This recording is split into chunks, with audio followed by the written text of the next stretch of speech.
Sejarah perkembangan seni bina mencerminkan peradaban, kebudayaan, emosi dan falsafah hidup bangsa. Sejarah seni bina juga menjadi bukti nyata tentang kemahiran dan kemajuan yang dicapai sekaligus menjadi dan membuktikan identiti sesuatu kaum dan bangsa itu.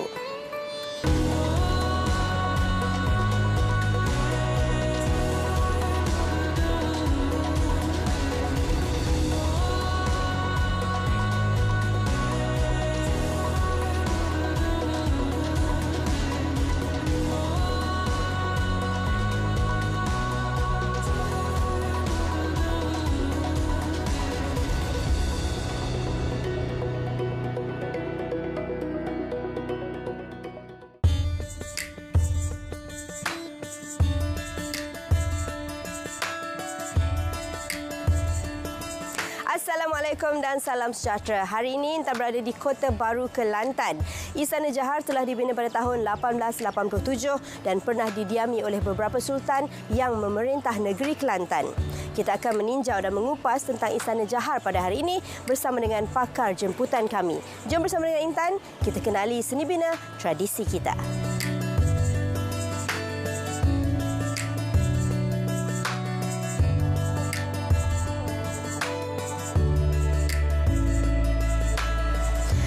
Sekarang ni Intan bersama dengan Puan Nik yang akan berkongsi dengan kita cerita tentang Istana Johor. Jadi untuk yang pertama ini, Intan nak tanyalah sebenarnya tentang sejarah nama Istana Johor itu sendiri. Macam mana? Kalau nak tahu tentang keistimewaan, apakah itu Istana Johor?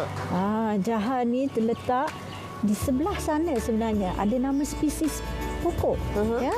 Namanya Alaria malensis.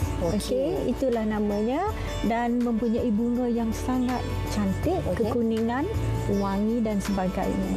Okey, jadi ia bermakna berasal dari nama pokoklah Johor ini.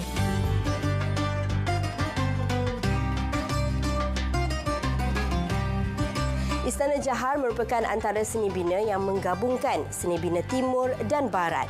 Pengaruh barat khususnya bertumpu kepada bahagian atap dan bahagian hadapan istana. Dalam segmen ini, kita akan mendalami simbiosis cara hidup masyarakat dan rasional susun atur dalam rumah tradisi Melayu. Kalau kita tengok ya, memang seni bina dia bukan 100% Melayu. Ya.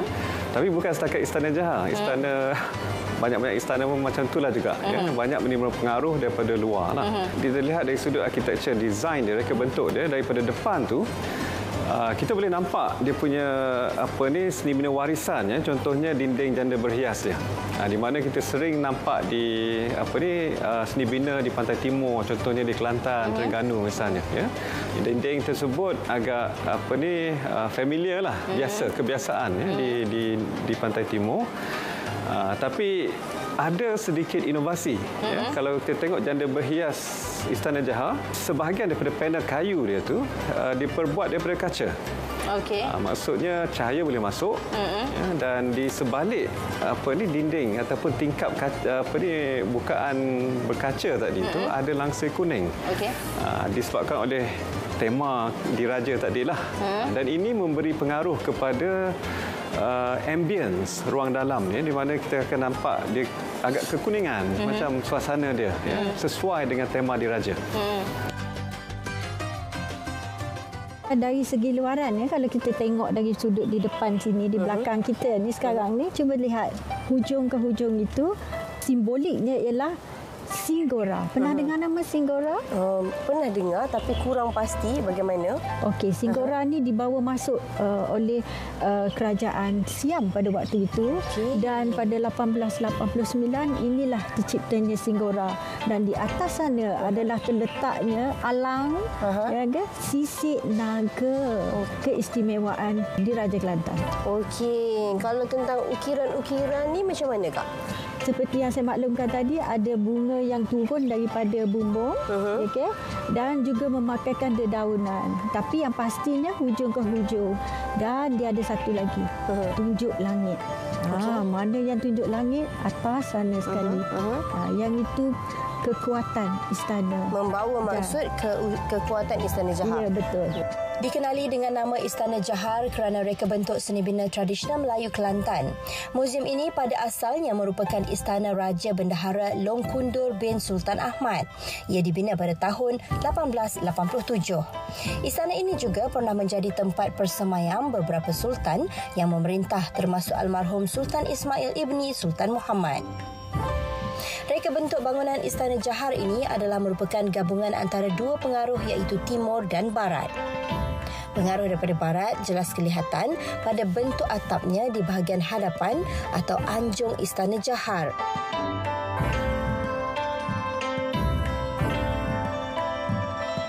Jom Intan, kita ke ruang serambi di bahagian Istana Johar. Okey. So kalau tengok di sini banyak mempamerkan aset diraja Kelantan. Kita tengok banyak bahan-bahan dipamerkan kan? Betul. Sebenarnya kat sini ruang pameran macam mana, Kak? Okey, di sini terletaknya barang-barang tembaga, pakaian diraja seperti mahkota.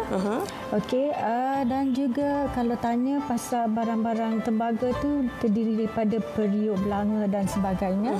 Dan juga satu lagi ialah senjata di bahagian tertentu yang kita akan tengok mungkin di tempat yang di sudut yang berasingan lah. Istana Johar, penggunaan paling utama pada reka bentuk Istana Johar adalah ruang di bawah. Pertama adalah ruang surung. Ruang surung adalah ruang untuk menerima tetamu. Lelaki atau wanita diterima di situ. Jadi Istana Johar ni kita boleh kata besarlah, ruang yang besar untuk menerima tetamu di ruang surung. Di bahagian paling hadapan. Kemudian terdapatnya ruang serambi. Ruang serambi ini adalah ruang untuk menempatkan para pengawal di istana. Biasanya di situlah mereka tidur, berjaga dan beraktiviti di situ. Selepas ruang serambi adalah ruang tengah. Ruang tengah ni ruang paling besar lah. Biasanya diadakan jamuan dan segala urusan rasmi kerajaan di situ. Di ruang tengah. Dan kemudiannya ada bilik beradu, bilik peraduan atau bilik beradu. Mereka bentuk Istana Johar begitu. Dan kita akan tanya di mana dapur? Di mana dapur diraja? Dapur diraja pada ruang lain, berada di atas ataupun di istana lain. Kerana jika kita selami reka bentuk istana, istana bukan ada satu ruang yang paling besar. Dia tidak ada istana besar. Dia ada istana dan istana kecil, bilik-bilik kecil. Jadi ruang-ruang itu pelbagai dan berbeza daripada reka bentuk tradisional istana-istana lain.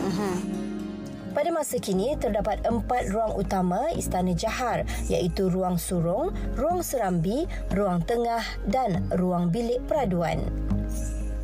Ruang surung terletak di bahagian hadapan berhampiran pintu masuk yang dahulunya digunakan oleh Sultan untuk menyambut tetamu dan pelawat. Ruang serambi pula terletak di bahagian kiri dan kanan istana yang dahulunya digunakan sebagai tempat tinggal bagi pengawal. Ruang tengah juga dikenali sebagai balai tarik yang dipisahkan dengan ruang surung oleh dinding kayu yang mempunyai pintu kecil. Ruang bilik peraduan dahulunya digunakan sebagai bilik peraduan raja. Di kiri dan kanan bilik ini terdapat 2 bilik kecil yang berfungsi sebagai bilik tidur putera dan puteri Sultan.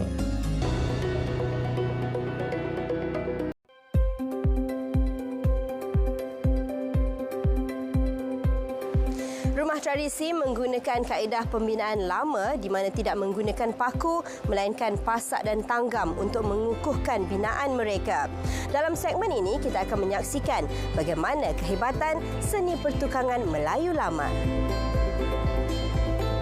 Baiklah, Puan Nik, kalau kita tengok kepada Istana Johar ni sebenarnya ada berapa ruang secara keseluruhan? Okey, secara keseluruhannya ada 5 ruang. Pertama ruang surung, ruang serambi, ruang tengah, ruang bilik persalinan dan juga ruang pakaian. Okey, so ada 5 ruang. Kalau ikutkan berapa tingkat? Untuk Istana Johar 2 tingkat. Yang mana di depan tadi kalau kita tengok mula-mula ada silinder punya tiang kan. Dan di dalam ni semua berbentuk silinder. Itu yang membezakan lah. Okey, membezakan ruang atas dan ruang bawah. Ya, tapi ruang Istana Johar ni dia dibuat daripada bentuk silinder untuk yang tiang-tiang. Bentuknya berbeza dengan bentuk atap rumah bujang atau rumah tiang 12 masyarakat Melayu negeri Kelantan. Begitu juga dengan bentuk tiang-tiang yang menyokong bangunan Istana Johor. Tiang-tiangnya berbentuk silinder, berbeza dengan tiang rumah Melayu yang biasanya berbentuk bulat ataupun empat segi sahaja. Bangunan Istana Johor dibina berbentuk 4 persegi panjang dan mempunyai 2 tingkat. Setiap tingkat mempunyai keluasan yang sama dan dihubungkan melalui 2 buah tangga berpusing yang terletak di sudut bahagian belakang Istana Johor.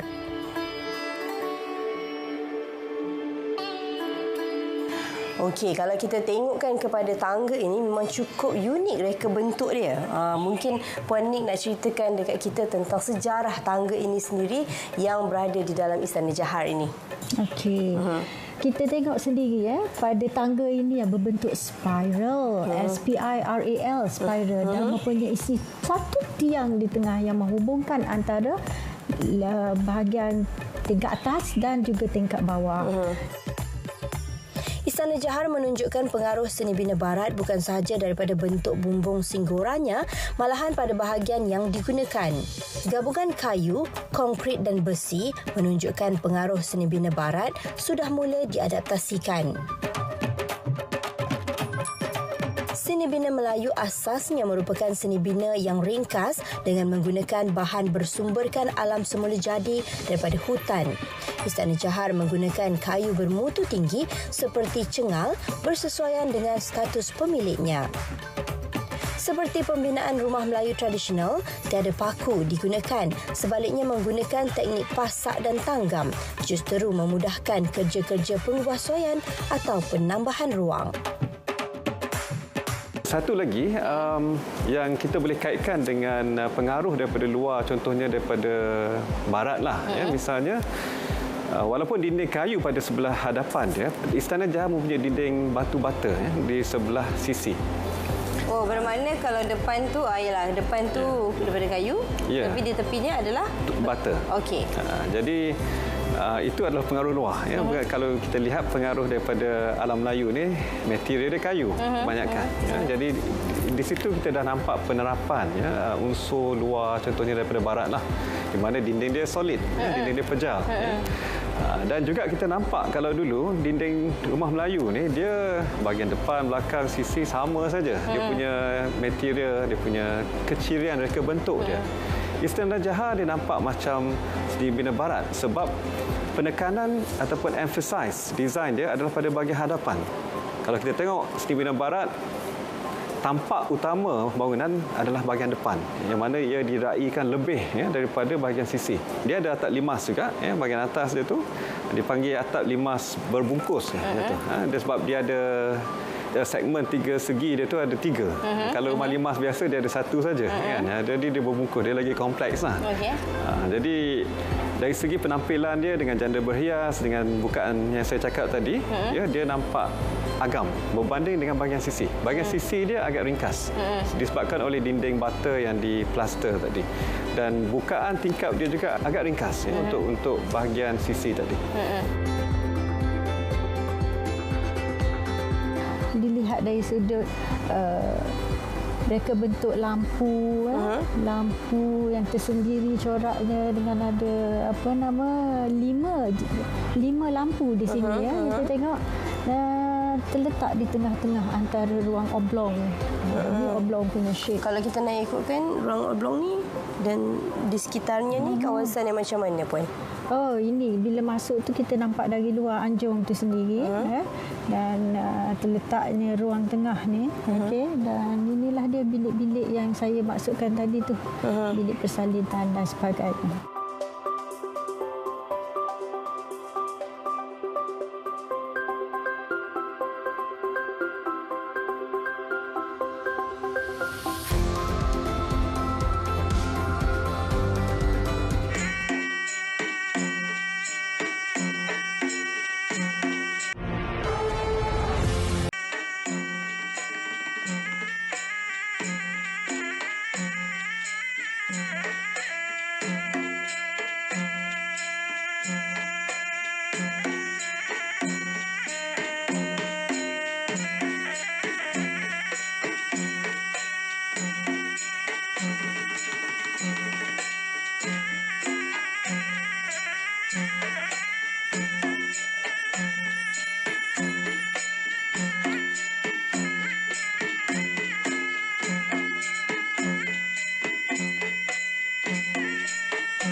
Kesesuaian antara rumah dan iklim serta pelbagai elemen semula jada yang lain amat penting bagi mendapatkan ketahanan binaan. Pelbagai kaedah juga dirangka bagi mendapatkan pengudaraan dan pencahayaan yang baik demi keselesaan penghuni. Dua perkara yang menarik dan agak berlainan daripada seni bina Melayu yang lain. Apabila melawat Istana Jahar tu, saya tengok pengudaraan dia lebih bergantung kepada bukaan di bahagian sisi, di mana tingkap tu boleh dibuka. Jadi ada cross ventilation di antara dua belah dinding batu tadilah, dua belah ya. Pencahayaan akan masuk mengikut dan dinding janda berhias di mana panel melalui panel kaca yang saya cakap tadi, yang memberi ambience orang kata diraja disebabkan oleh warna kuning. Jadi pencahayaan di dalam Istana Jahar dia bukannya untuk kadar pencahayaan siang yang maksimum ya. Dia lebih kepada pencahayaan yang agak redup. Dia tenang, dia kekuningan ya, dan kita boleh nampak dia punya perbezaannya jelas ya, antara dalam dan luar. Luar amat cerah ya. Dan ini bersesuaian juga dengan ciri diraja tadi, sebab raja ni dia kehidupan dia agak private berbanding dengan orang biasa. Kalau kita tengok seni bina orang biasa, dia terbuka, agak cerah. Ya. Bila sampai kepada seni bina istana ni, dia agak berbeza. Ya. Suasana dia agak redup, dia agak tersembunyi. Dia seolah di dalam dunia dia yang tersendiri. Berbanding daripada rumah orang kebiasaan. Faktor cuaca memainkan peranan dalam reka bentuk asas bangunan. Kekerapan hujan mengakibatkan reka bentuk atap yang lebih cerun dan bertiang untuk mengelak banjir. Kepanasan cuaca juga menyumbang kepada reka bentuk yang lebih terbuka seperti kehadiran tingkap yang banyak. Beranda dan tiang itu sendiri memberi laluan angin di bahagian bawah rumah. Tidak cukup dengan itu, lubang angin di bahagian atas tingkap dan bumbung juga telah direka untuk keselesaan secara maksima. Dinding Istana Jahar hampir keseluruhannya saya boleh kata adalah merupakan tingkap ataupun ada bukaan-bukaan yang boleh menggalakkan pengaliran udara dan cahaya ke dalam istana. Jadi mengurangkan suhu panas, menyejukkan keadaan di dalam istana. Selain daripada itu, keperluan berbeza dari segi budaya ialah ruang atas istana digunakan untuk bilik, untuk penyimpanan, dan kalau di rumah tradisional, penggunaan utama adalah di ruang atas. Dalam Istana Jahar, penggunaan itu telah dibawa ke bawah. Menerima tetamu, melayan para pembesar disebabkan istana kan. Melayan para pembesar dan tetamu semua berlaku di ruang bawah. Begitu juga dengan ada satu bilik peraduan di ruang bawah juga untuk memudahkan rakyat terus bertemu dengan pembesar, dengan pemerintah pada ketika itu. Bilik peraduan raja contohnya, keseluruhan bilik ini diperbuat daripada kayu cengal dan di bahagian atas dindingnya dipasang dengan ukiran tebuk tempus yang dikenali dengan nama jelajah. Ianya berfungsi untuk mencantikkan pemandangan dan mengalirkan udara agar keadaan di dalam bilik sentiasa nyaman. Dengan adanya berbagai keping ukiran berlubang di dinding, bukan sahaja sebagai perhiasan, tapi juga bagi menggalakkan udara dan cahaya masuk menceriakan rumah. Ukiran-ukiran pada rumah Melayu berunsur corak geometrik atau tumbuhan yang banyak amat halus pengukirannya.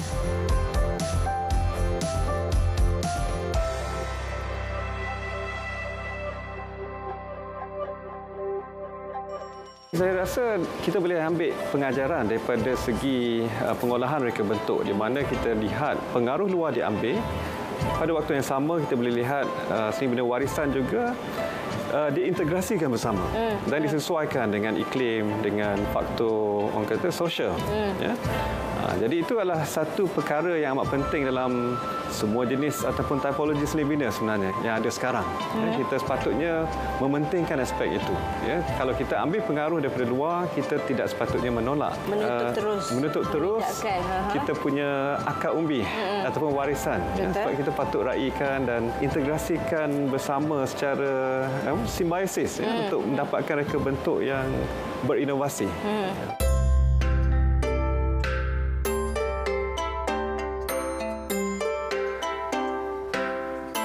Bersambung anjung dengan serambi, riuh serumah orang berbesan. Adat dijunjung ikut tradisi, menjejak hikmah dalam warisan. Sekian sahaja saya Intan Nur Saina untuk Teratak Tradisi.